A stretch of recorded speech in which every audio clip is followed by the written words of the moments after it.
Hey guys, welcome to a little update / showcase video, and this is to say that Epic Games are releasing another set of awesome free content specifically for the Unreal Engine, but that doesn't mean you can't use it in other places for personal projects and other things to be able to learn and go from there.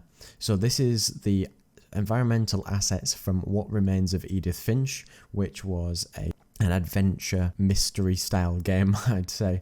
Just from my personal opinion, having played a little bit of it and seeing it played through. This is part of Epic Games' initiative to release high quality or large quantities of high quality assets to their store for everybody to use. So it includes 3,000 stylized meshes with unique textures and materials.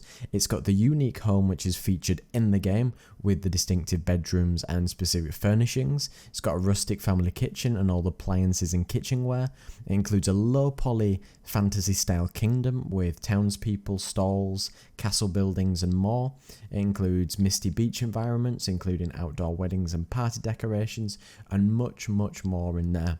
So you can take a look at all the fantastic assets, take a look at the blog post which I'll put down in the description, and you can take a look at this yourself. Be sure to check out my great assets on the Unity store, join me on my community Discord, support me on Patreon if you like the channel, but most of all, thanks very much for watching. Don't forget to like, comment and subscribe. Cheers.